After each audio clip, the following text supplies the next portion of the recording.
Hello, everyone. Welcome to the third episode of our Board Spotlight series. I'm your host, Laiba Khan, who was first introduced to the American Pakistan Foundation through the incredible United Nations Initiative Fellowship. Today, I'm honored to be joined by APF Board Member Dr. Shuaib Malik, an oral surgeon specializing in complex dental implants and advanced facial reconstruction. He earned his dental degree from NYU College of Dentistry and completed his surgical residency in New Jersey. With decades of experience, Dr. Malik is known for treating highly complex cases and has trained and lectured internationally. He is an active international speaker, having delivered lectures and led surgical training sessions across the United States, Canada, Europe, and South Asia. His work reflects a strong commitment to mentorship, continuous learning, and giving back on a global scale. Thank you so much for being here with us, Dr. Malik. Do you have any words before we start off? No, I'm just excited to talk to you. Thank you very much. How are you doing? I'm doing good right after Eid as well, so excited to be here and chat with you. All right, let's go. Okay, so let's start off. So, can you walk us through your journey from Pakistan to the United States? What motivated that move, and what those early transition years looked like for you, either socially, culturally, academically? All right, so I have three sisters, my parents, and I remember I was about 13, 14 years old, and I just remember kind of at that time we were looking at Archie comic books. I don't know if you know what that is, I and do. just you do. And I remember just like Archie, they have their own classes, schools, they have their own locker rooms and stuff like that. And I remember fantasizing about those stuff, like, man, what would it be nice to go to US and have my own locker, put my, put my clothes on, and then they have their sports team and whatnot. So my dad is a vet. He was a vet at that time, and we were doing good in Pakistan. But all our kids, all the three sisters of mine and me, and even my mom, we slowly kind of convinced our mom, "Hey, come on, let's go to U.S." It was a good way for us because my mom has eight brothers and three sisters, and pretty much all Much. of them, yes, thank you, all of them were in U.S. already. So there was a there was an attachment of family who wanted to go to US because all her brothers and sisters were there basically. So that helped convince. And I remember we finally convinced we got to, you sell everything. I remember as a kid watching selling the house, watching the up and down emotion of my dad who was in his 40s that had to start from scratch again when he goes to US again. And over in US, they don't accept Pakistani veterinarian, obviously. So you literally had to start from scratch again. And having four kids and to be able to start from scratch again was a big task, but he did it. He did it. And I know why he did it. He did it for us, for his kids, for better of his kids. So I remember we go there and he started like from security guard, working at KFC, McDonald's, and then again, learning, trying to incorporate speaking English instead of just reading English. It's a big difference, right? When you talk. And then just kind of watch him work hard through it and kind of reminding it to myself why we came to US in the first place. So when we were here, we did have a lot of family, but there wasn't, I would say, anybody who was my role model, at least in the family circle, because they were all very young cousins. The oldest one was 2 years older than me, that was here in US already. So to be honest, it was a lot of learn, screw it up, learn, screw it up, and how it goes. And I remember like initially I started engineering, went to 3 years engineering, and then due to in Detroit, that's where we were, the whole family was. There was a financial crisis when it comes to the auto industry, and that kind of made me change from there to in the medical side, which made sense because my dad was in medical field with the animal. So that's where we kind of went over there. But it was very hard in the start because, like I said, you're trying to adjust to the culture, you're trying to adjust language. Again, you can, I remember I could read English, but when somebody will speak to me, that it felt like a foreign language, and not have any idea what going to college means, what the, like, hey, which professor is hard, which one is easy, which class makes what difference. That whole concept, I was just kind of like going um, through the hurdles itself. But I feel like it helped me because it taught me how to be self-reliant, how to not worry about when things go wrong, just learn from the experience instead of beating down on myself. It's like, okay, that happens. Let's go. Let's do it. Let's fix it and move on. So I can't even blame anything on the hurdles that I have. I actually feel like it made me stronger. Now the difference was I always had a good family support. Like my parents always supported me. So when the hurdles came in, there was somebody behind me, like a couple of wings that helped me kind of get over it. So from there on, you go on and you go into professional schools, keep up what you're doing, and then what I would say is like one thing throughout the journey is whenever I worked hard, I feel like I was rewarded, which also motivated me even more. It's like, okay, I don't have to rely on some magic on the outside. I just can concentrate on myself. Like if I worked hard, it might not work the first time, but eventually my hard work will pay off. And it's also reminded in the back of me is like why my dad sacrificed to came over here. So I can't waste that opportunity when he sacrificed his life. So I think from business point of view, like that was, or from education and financial business point of view, that was my route. Like that's the confidence that I had. I didn't mind the hurdles that I had. I just used it as a way to strengthen myself. That what else can I overcome? And I do believe in that. I think that's one of um, like you have to be uncomfortable. Like that's my goal line. Like if you become comfortable, then you're kind of dying, spiritually dying. So you kind of not just in my undergrad at work, even at this white hair age, you got to keep challenging yourself, right? You got to find something that makes me feel uncomfortable.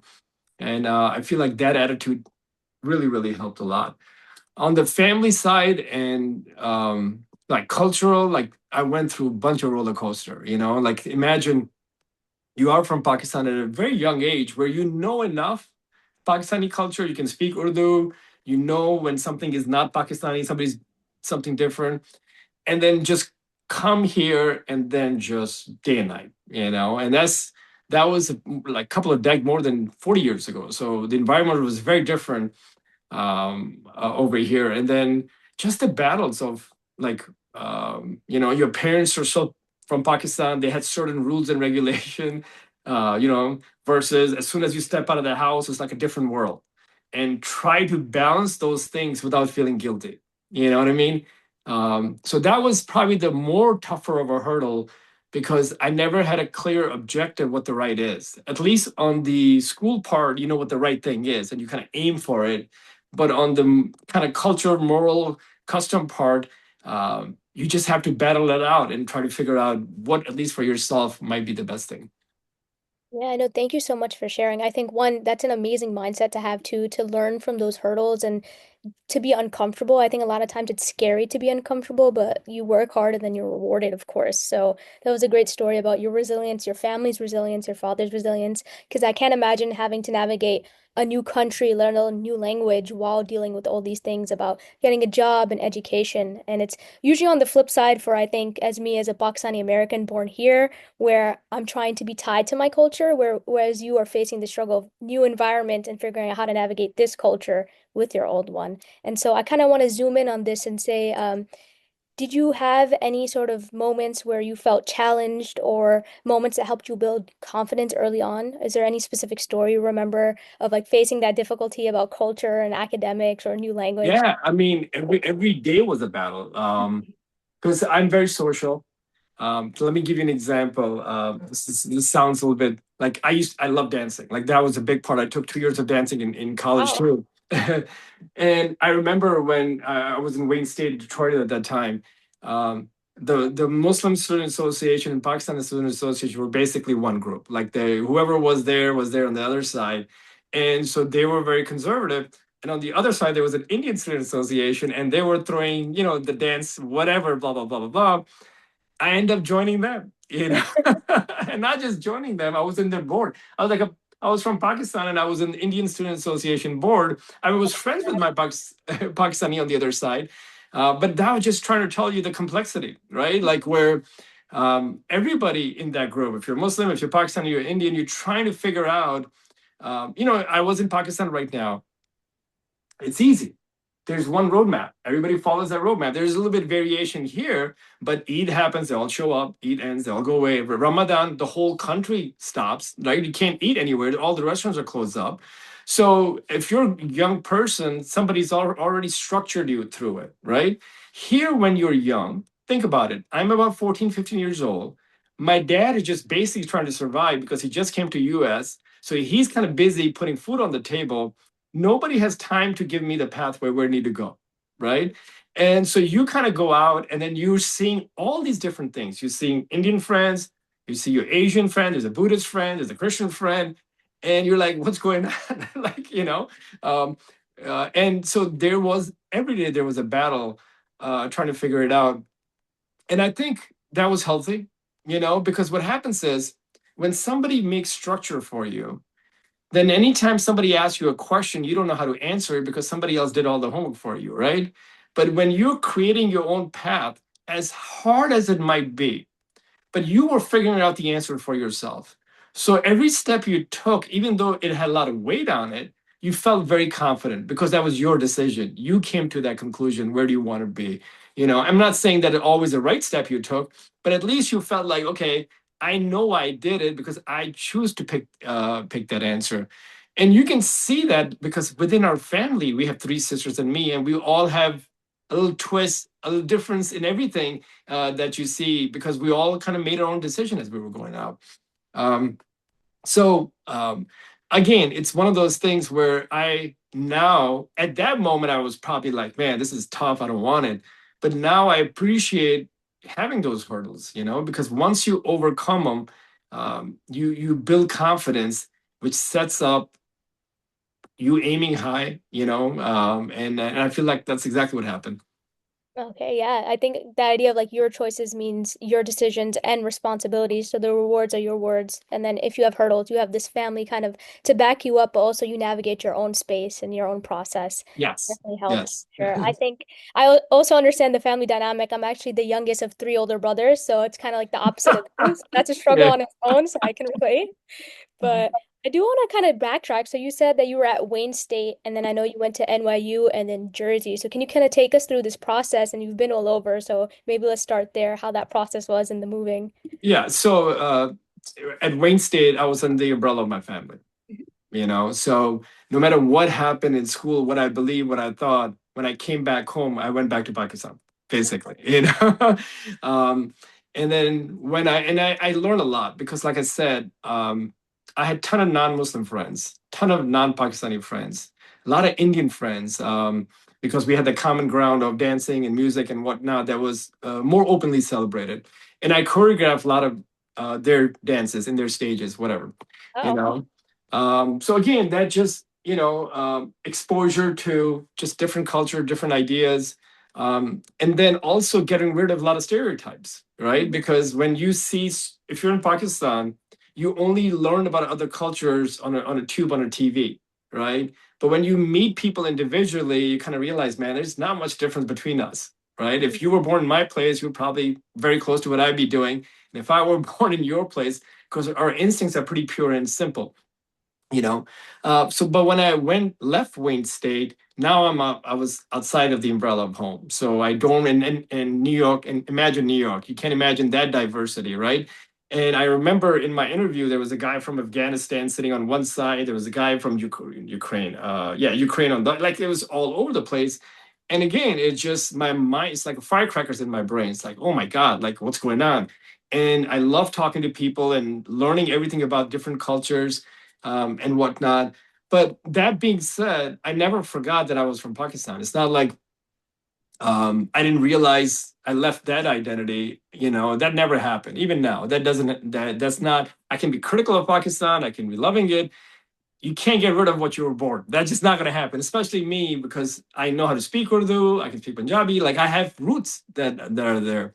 So with that being said, um, I did transition into being an American too, seeing this as my country also, because it gave me an opportunity to provide resources so I can feed my family and take care of my family, and being able to then actually see in my head. I think when I went to NYU, I started being, the Pakistani American guy. Before Wayne State, I was a Pakistani guy. When I went to NYU, I was Pakistani American. I spent enough years in here being able to appreciate being welcome, open arm, and whatnot. Um, but same thing happened in NYU too. Like I said, like just big diversity, uh, just learning so much about life itself because now you're finally on your own. And then I got married. blessed to be married, and then we had a child. Then we moved to Chicago from there, and here we are. Wow, no, that's an amazing journey too. And I get the New York diversity. I'm born and raised in New York, actually. Little Where Pakistan is where we're I in live. New Foster Ave. So York. it's known as Little Pakistan, and so there's only Pakistanis here. So when you say diversity, it's funny for me. It's like the inverted because I grew up. It's with Pakistani restaurants, shawarma stores, gold stores. So it's the opposite. But that's a really interesting perspective. I think that's why we're here to chat about these different ways. But I Yes. do want to follow up. So for young Pakistani Americans, whether they moved from Pakistan or they were born here, they sometimes feel kind of in between cultures and or this worry of becoming too westernized or not forgetting their roots. So, how have you learned to navigate this diversity of meaningful relationships and still have that strong sense of identity that made you like confident, like I'm Pakistani and I'm an American? And what a hard question, right? What a tough question that would be. I first of all, I would say it's very individualist, depending on your family structure, what do you want in life, what do you see. The way I would probably say how to manage it would be this. You know, I know my kid is going to grow in this country. So the roots are going to be in U.S. And um, the ethos of being an American, freedom of speech, whatever you want to believe it is, like that's part of his roots as he grows up right now. Um, so if I just try to be Pakistani, I'm going to take myself away from him, you know?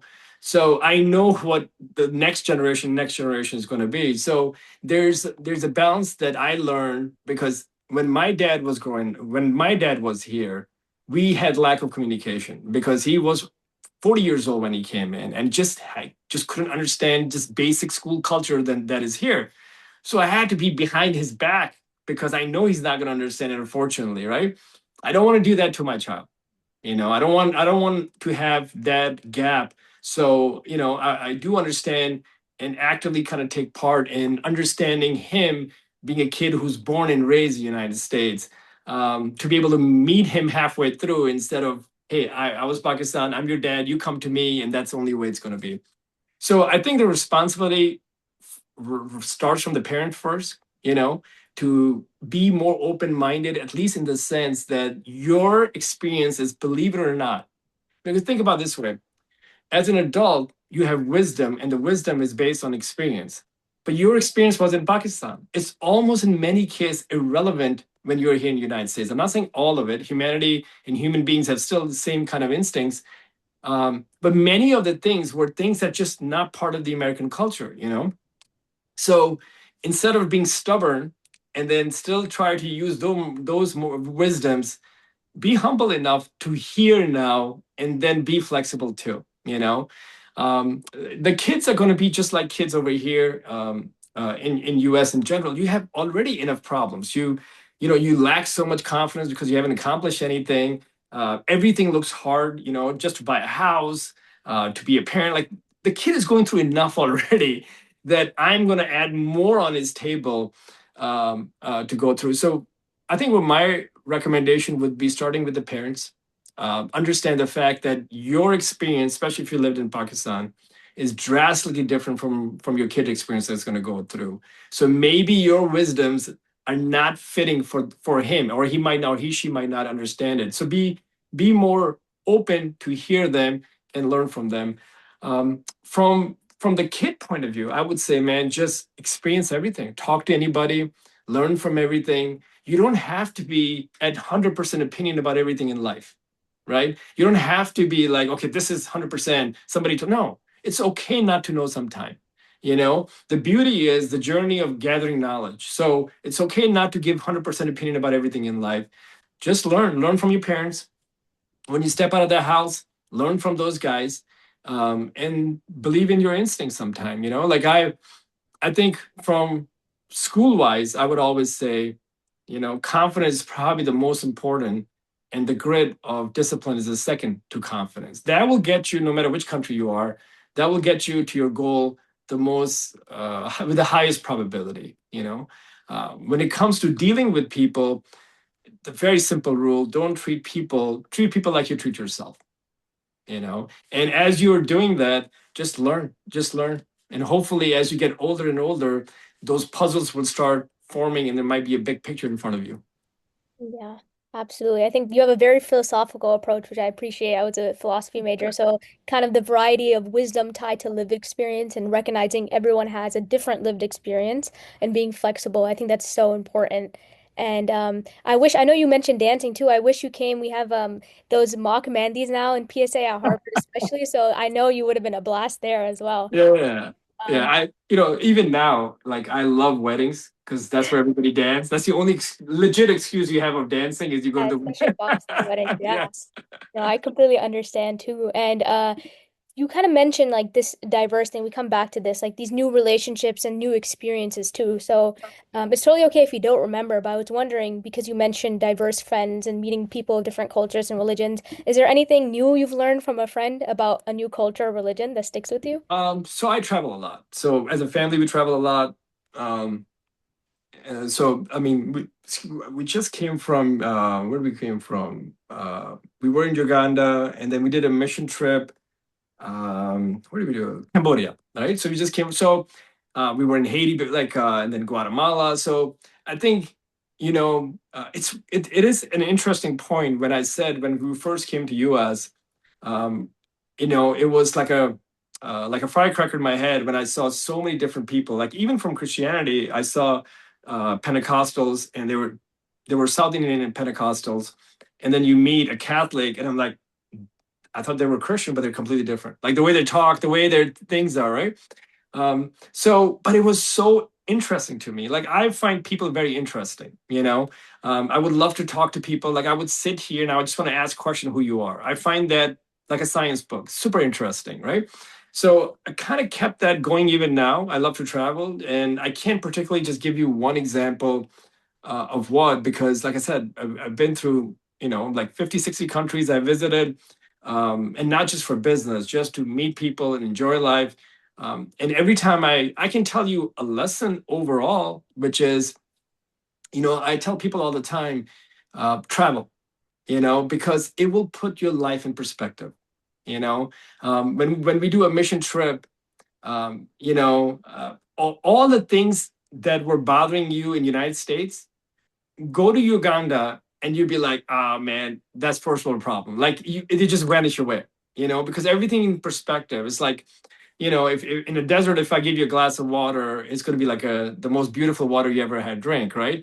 So you kind of learn to put your mind in a perspective where things generally look very happy to you wherever you are, So the ability to meet different people from different cultures and travel a lot, kind of put my mind in perspective where most of the time I'm in a desert and somebody just gave me a glass of water and I'm very happy I got a glass of water. If I don't do that, I'd be like, this is just a glass of water. So I guess the biggest lesson I can tell you is that it just generally has changed my perspective in life, where I just don't take things for granted. And it kind of puts me in always kind of in a happy mode, if that makes any sense. Just sitting here talking to you on the phone, you know. No, that's great to hear. I think that's also a perfect segue because I really want to break down and backtrack to talk about your motivations to travel as well. I know you've traveled extensively for lectures and training, and I assume for fun as well. So if you could break down, I know you've been to like 50, 60 countries, but maybe where you've been or a general list and like memorable experiences and kind of what motivated you to start traveling. So the first travel out once I came to US, like I said, you just meet different people and everybody's telling their stories. So if you're talking to somebody, let's say from Albania, you Mhm. know, they're giving you a picture of what a beautiful world Albania is. I'm like, man, I want to go there. That sounds pretty fun, right? Um, and then I think it was tied into when I was in my residency, and we did a mission trip. My first one outside of US, once I came to US, was in residency, was we did a cleft lip trip in Bangladesh, and again, to go there in Bangladesh, do surgeries, completely different culture, different language, and everything else. And that just started, and a lot of people will tell you, like, that was so hard. How can that be fun? Oh, it was super fun because you're changing people's life, And when you do a mission trip, there's no money involved. So the both parties, there's at least for me, I felt gratitude from them, because there was no money involved. So you kind of feel really good, and vice versa. Um, and that kind of set the seed for then just kind of doing stuff, some mission trips, some just outside. Especially, I guess the most important part about it is you travel with your families, right? Because that's where you make memories. I did Kilimanjaro with my son. I think that was amazing. We summit together. That was an event. Easter Islands. I'm just trying to give you extreme example. Even Pakistan.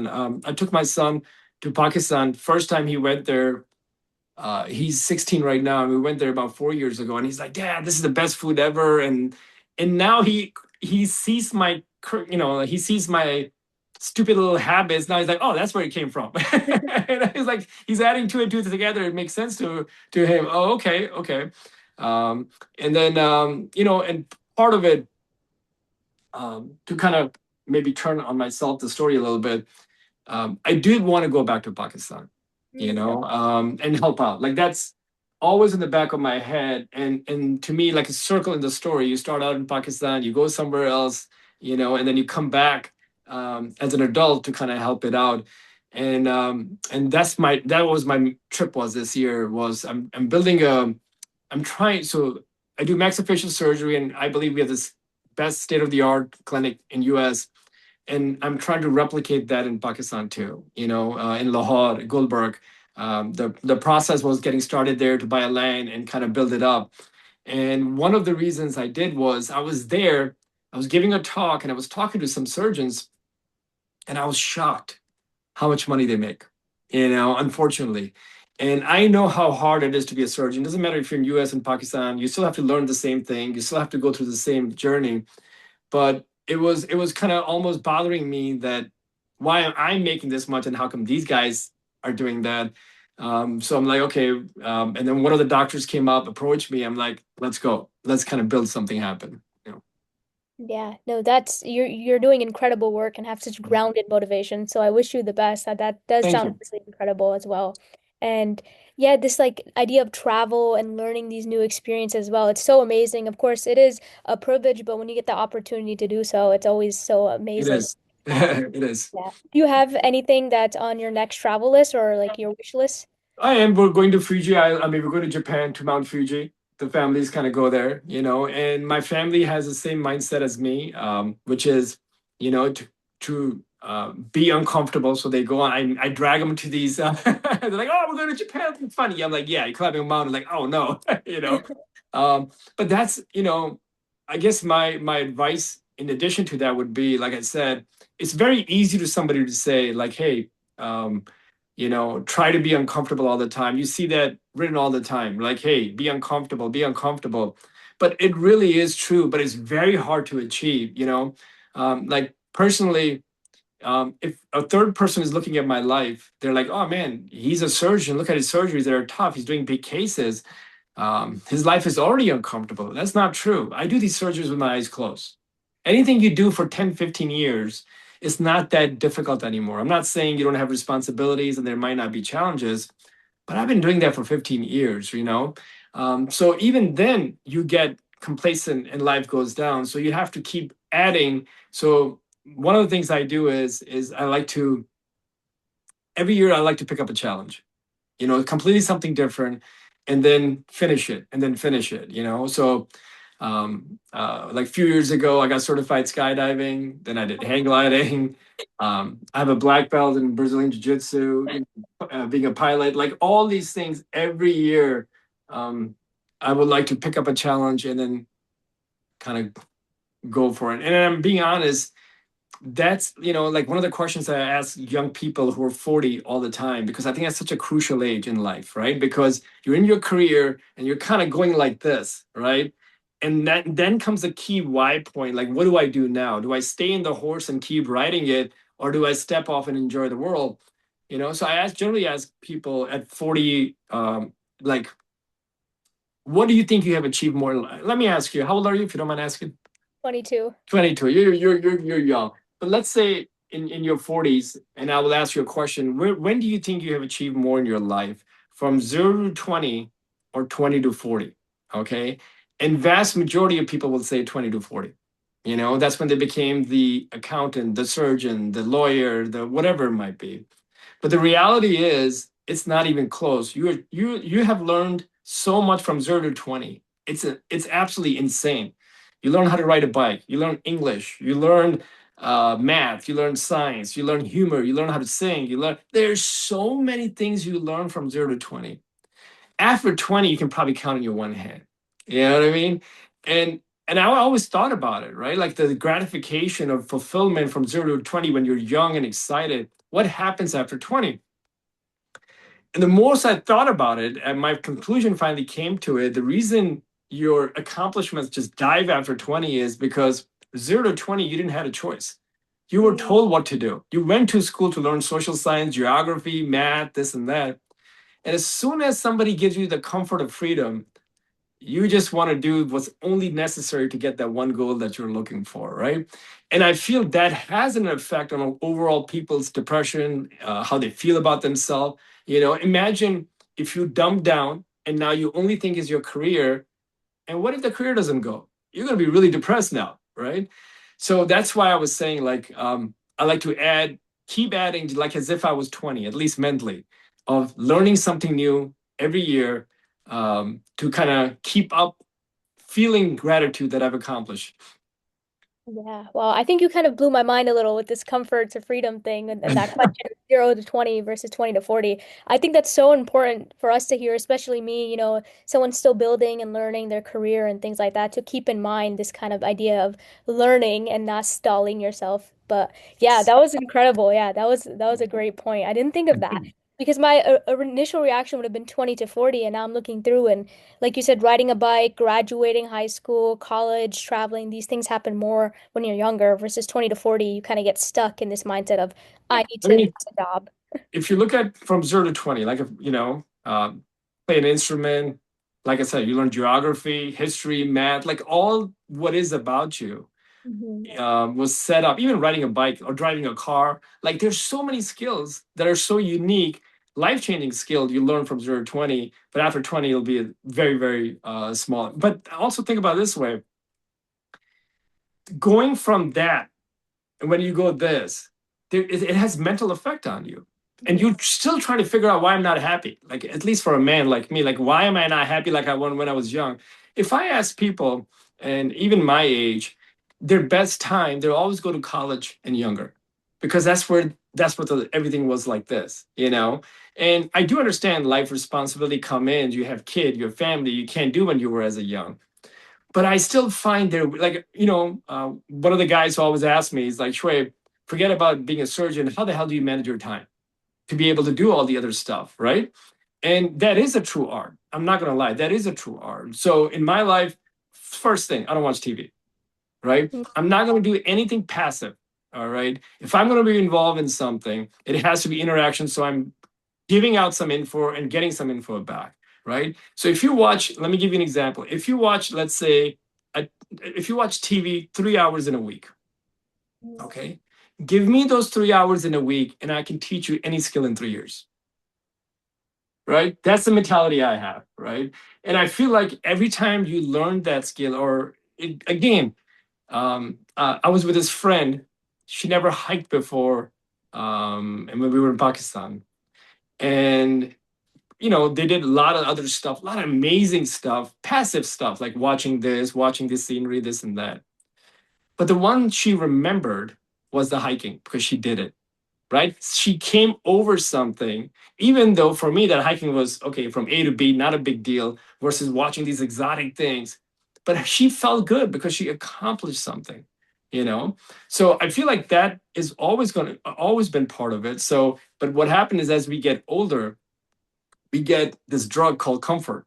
And let me tell you this, for example, what's your career goal? What are you looking at in your career? Like, what's your career goal?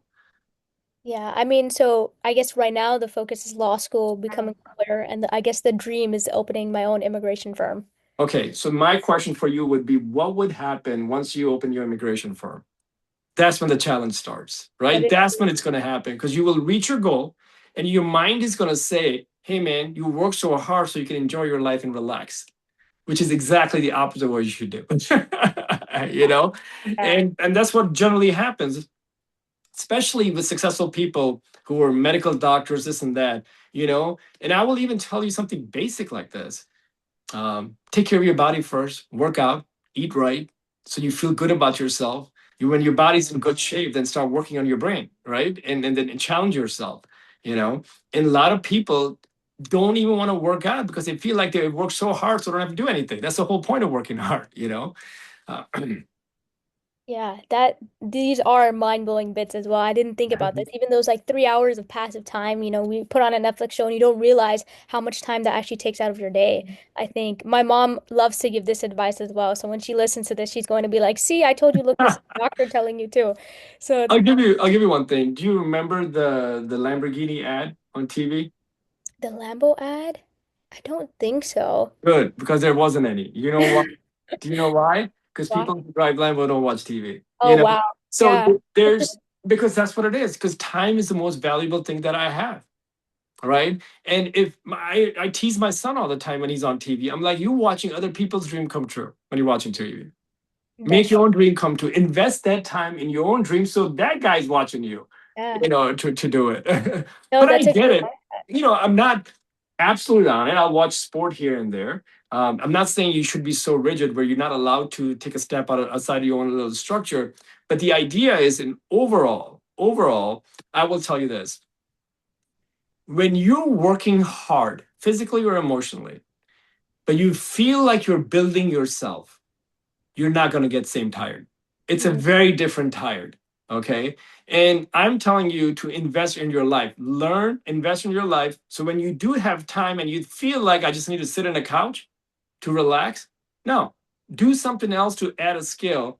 You might get tired, but it's not that same tired where you want to be, you feel depressed and down. It feels good tired, like a post workout tired, you know? yeah, no, it's a good feeling as well too. I think in our generation right now, this burnt out mindset is so common. I saw it in college as well, like these all-nighters with energy drinks and not really caring about your health or your mental health Yes. as well, and just like this corporate mindset of go, go, go, you have to make money, and Yeah. then you For realize that you. yeah, you kind of wasted your time caring about your job but not yourself, and it does reflect too in your mood and how you treat people and yourself. So I think that's a great piece of advice to hear. So thank you for that. I'll add one more little thing because you're going through that process. Also enjoy the process, and when you're going to look back in time, look, you're going to become, and I feel very confident that you're going to get your dreams come true. Okay. If you're going to work hard, there is exactly what's going to happen, what you just laid out, the immigration, right? It's going to happen, but also enjoy the journey. Let me tell you this, and I hope you take this. Like when I give lectures to residents, and I went to Harvard and Mass General Harvard, and I gave a talk about surgery. The first question I asked the resident was, rate your happiness 1 to 10. All right. And they're like, what the hell is, it's like a weird question to ask because, again, it comes to perspective. When you're in Harvard as a resident, you look right, a pretty smart dude is on your right. You look left, a pretty smart. You look front, there's an attending who's like 10 feet taller than you. Okay. You feel small, Hmm. but you're not small if you're a Harvard resident, right? The reality is you're probably 1% of the whole thing, you know? So my main point to them was enjoy this journey because, even you sitting in front of with the dreams of becoming a lawyer and taking these steps, you have to make so many right decisions. There's one stupid decision can completely turn your life. And as a young adult who doesn't know sometimes the consequences of your actions, it could happen. So for you to be where you are, you already have made so many right decisions. So feel confident, feel happy, because this journey that you're going through, it shouldn't be burnout journey. It should be, again, if you the perspective changes, that feeling of tired is like a post-workout tired. You feel good about it. Your muscles are pumped. You look at them. Same thing now. You are doing amazing. And many of these students, I tell them, like, you guys have made so many right decisions, so many sacrifices, which is unusual for young people to make, to be sitting where you are. Feel good about that journey. Yeah, I think that's amazing to hear as well. My brother, he's also a resident in New York, and we talk about it often how sometimes we feel like we're not doing enough, and we kind of forget to reflect back and be like, we've done so great so far, and kind of continuing that mindset of having confidence over fear is so refreshing to hear, I think. We don't have Yes. that a lot. So thank you as well. And you did. I mean, like I said, like, um, you're going to be with the dream that you have on the journey that you have, the path you're on, you're going to be 1%, Yeah, I right? hope so, And inshallah. Yeah. but also keep in mind, it wouldn't be easy. It shouldn't be easy to be 1%, Mhm. 5%. It shouldn't be easy. Otherwise, the gratification is not going to come from there, you know. But at the same time, like I said, I'm so impressed by these young kids because I know from my own life how many right decisions you had to make to be where you are. You know Yeah. what I mean? Like how many right decisions where if you'd have done that and boom, something bad would have happened, you know? I think you are an inspiration for that as well too. Mhm. Just an amazing renowned surgeon, but also traveling, black belt, skydiving. Like these are things I would not imagine when I think of a surgeon. And so that's truly inspirational as well. Thank So you. yeah, I think just for the sake of time, I do want to talk a little about APF now, shifting gears a Sure. little bit. So I just want to do this typical kind of question we ask everyone and board member wise is what motivated you to become involved with the American Pakistan Foundation and what has your experience been like? So, that's a good question again. I remember I mentioned I did want to go back and help. Joseph Campbell he's a contemporary philosopher and he wrote a book of a hero with 1,000 faces. And he has this archetype of what a young man journey generally is, where he goes, looks for something, he meets wise people, gets the knowledge, and then brings the knowledge back to his people to kind of help him out. And I feel like that was my main thing in my head. I remember I was in LinkedIn and I was kind of giving like just like, hey, I'm giving this lecture at whatever, blah, blah, blah. And this one guy from Pakistan wrote, hey, can we see your lectures through webinar? And it hit me at that time, like, fuck, like I'm from Pakistan, and my own Pakistan person is kind of like, can I see it from a webinar? So I remember I called him like, screw webinar, I'm coming over. Where are you? And he's like, I'm in Islamabad, this and that, and whatnot. So my point being is that I wanted in my journey to be fully fulfilled. I had to go back and do something that would create difference. Um, so that I was looking for an organization that can kind of be that bridge of me giving me the capability of kind of going back and help people out. But at the same time, there was awareness of what about Pakistanis that are in America already, because I remember when we started this conversation of the struggles of adjusting when you come here. Um, so then I'm like, okay, why not just start with taking care of people right next to you before I reach out far away, So that was one of the main reasons to then join. When I was looking for, I'm like, okay, this looks like an organization that cares about not just what's happening in Pakistan, but actually helping people that are in the United States who have to go through this unique struggle that very few of us went through, and then kind of give you a good feedback on how to be able to at least guide it through. Yeah, that's a great application as well. I'm a philosophy major, so I love any reference to like Campbell, and especially with the hero with 1,000 faces. Even when I was dissecting that, I always related that hero journey of growth through stepping into the unknown to immigration, and kind of like my Pakistani immigrant parents and how they had to feel powerful by leaving behind this homeland, but also adapting and becoming part of the story. So that's a Yeah. great, like that's an amazing connection as well. Thank And you. I think a follow up on this and kind of helping the Pakistanis that are here as well as the ones at home. So, why do you think organizations like American Pakistan Foundation are important for the next generation of Pakistani Americans? I remember I mentioned that there's um, there's benefit of having a role model, Hmm. but there's also benefit of working through the chaos yourself. I honestly feel my jujitsu teacher, his name is Christian Uflacker. He went under Renzo Gracie. Part of the reason he was so good because he kind of figured things out on his own, and he also then became a great teacher because his mind did all the work at it. But that being said, I'm also a big believer of let people go in their journey but be that long bearded support guy. You know how you see in those Chinese karate movie, that guy with a long white beard kind of comes in and Yeah, gives you that one little skill that just kind of changes everything. So that's what I believe in. Like I feel like even for you, I'm not going to micromanage your life and tell you what to do. You have your own journey you're going to go through, but there should be something in your heart that says that, man, if I ever get in trouble, if I ever get into this situation where I don't know what things need to be done, there's also always Dr. Malik I can give a call.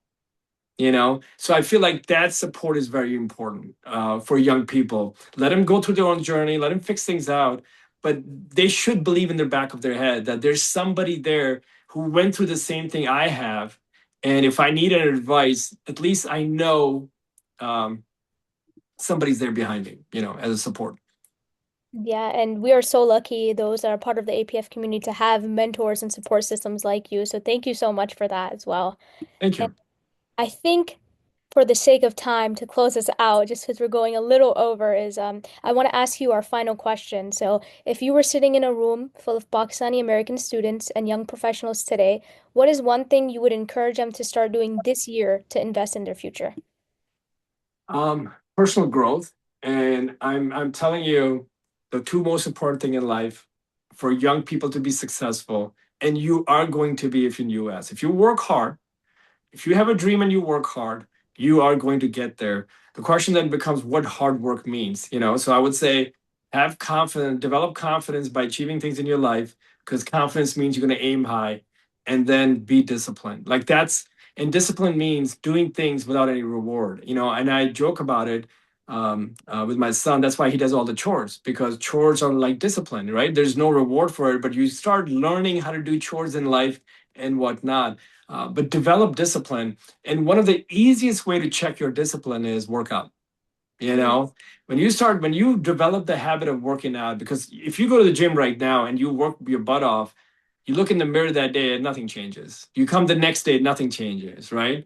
But that mindset of doing something physically hard and challenging and not seeing a reward, like I would honestly say, start working out, create discipline in your life, and watch that discipline creep into everything else, which is necessary to be successful. Yeah, wow. Thank you so much. I think this whole conversation has truly been amazing with these tidbits and insights of Thank you. Of advice that you've shared. And I know I'll personally carry this with me. I'm sure our listeners will as well. So thank you so very much for taking the time out today, Dr. Malik, course. chatting with us.